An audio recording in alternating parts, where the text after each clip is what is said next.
Le nouveau coronavirus, SARS-CoV-2, a été annoncé présent pour la première fois à Madagascar le 20 mars 2020, soit 4 mois après le début de la pandémie en Chine. Les 3 premiers cas contacts importés ont contracté le virus en Europe. Ils sont arrivés juste avant la suspension des liaisons aériennes internationales de Madagascar le 20 mars. Le gouvernement malgache déclare aussitôt l'état d'urgence sanitaire et annonce le début du confinement le 22 mars. La région Analamang et Tuamasna confinée, suspension des vols nationaux et internationaux, fermeture des écoles sur tout le territoire national, mise en place du couvre-feu de 20h à 5h, transport public suspendu. Le 23 mars, un centre de commandement opérationnel Covid-19 est mis en place dans les locaux du Mining Business Center à Ivato. 2 semaines plus tard, le 5 avril, Madagascar compte 72 cas positifs au coronavirus. Le 19 avril, le chiffre va passer à 121 cas, 39 d'entre eux sont déjà guéris. Rien d'alarmant du côté de l'État, la situation semble sous contrôle. L'État décide alors d'engager le déconfinement. Parmi les mesures phares du déconfinement, le chef de l'État annonce la reprise des cours pour les classes d'examen avec prise obligatoire du timbrage CVO au niveau des établissements scolaires. Le port obligatoire des masques de protection est aussi acté. Les taxis B reprennent du service en zone urbaine et en zone suburbaine, mais les lignes nationales restent interdites. Au même moment, le président de la République annonce la découverte du Covid Organics, une décoction à base d'artémisia, un remède traditionnel amélioré censé prévenir et guérir la Covid-19.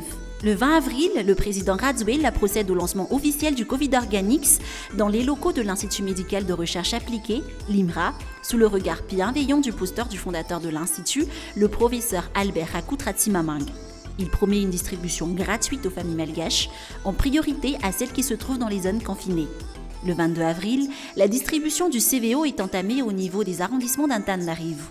Pendant 2 semaines, le nombre de nouveaux cas détectés progresse de façon modérée. Du 20 avril au 3 mai, 28 cas sont confirmés positifs, dont 14 le 2 mai. Le nombre cumulé des cas s'élève alors à 149. 6 semaines après l'annonce des premiers cas, le président de la République décide de maintenir les mesures de déconfinement prises le 19 avril. Il annonce aussi la création d'une usine où l'on pourra transformer l'artémisia. Mais si à Analamang, la situation de l'épidémie semble stable, ce n'est pas le cas à Tuamasna. L'épidémie s'accélère dans la capitale du Bétsamsarak. Au 3 mai, on recense 35 cas. Le président de la République descend sur place le 7 mai, annonçant officiellement le lancement des tests à grande échelle. Mais c'est à Tuamasna que le premier décès de la Covid-19 à Madagascar est recensé. C'est sur un temps grave que le président en fait l'annonce le 18 mai.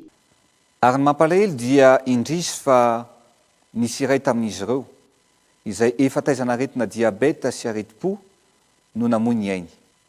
Izy no malagasy la voalohany amin'ity ady ny valanaretina coronavirus ity teto an-tanindrazana. Les 2 semaines suivantes, l'épidémie ne connaît aucun ralentissement, surtout à Tuamasna. Du 18 au 31 mai, Madagascar enregistre 449 nouveaux cas. À ce stade, Madagascar répertorie 771 cas répartis dans 25 districts et recense 6 décès.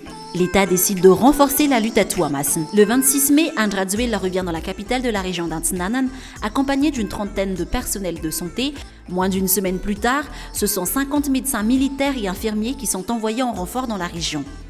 Face à la multiplication des cas, des centres et des foyers sont également transformés en sites d'accueil de patients, notamment ceux qui sont asymptomatiques. Les hôpitaux restent réservés aux patients symptomatiques et présentant la forme grave de la maladie. Mais la situation a du mal à être maîtrisée.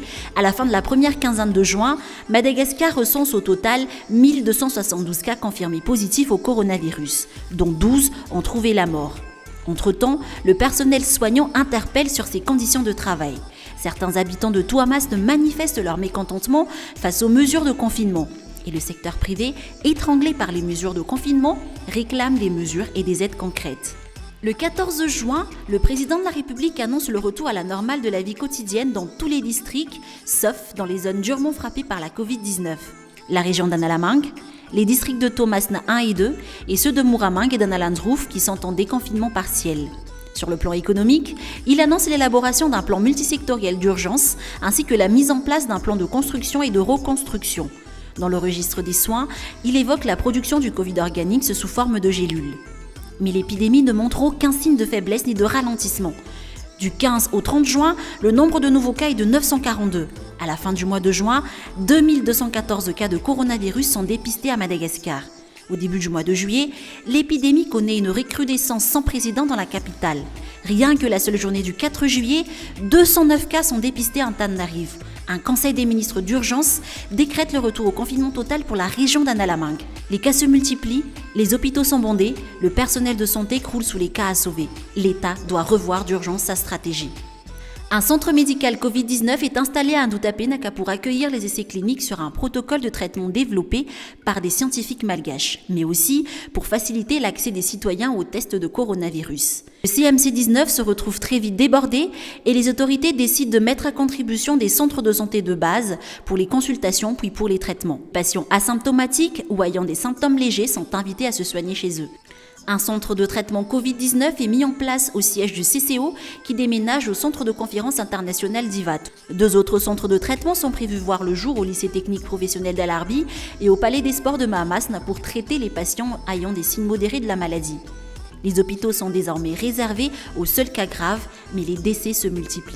Au 20 juillet, 4 mois après l'entrée officielle de l'épidémie sur son territoire, Madagascar en est à 62 morts, soit 49 morts en un mois. Dans la même période, du 20 juin au 20 juillet, le nombre cumulé de cas positifs passe de 1503 à 7153. La région d'Annalamangue est devenue l'épicentre de la maladie, avec 5563 cas positifs enregistrés depuis le début de l'épidémie, soit 78% de l'ensemble des cas recensés dans tout le pays.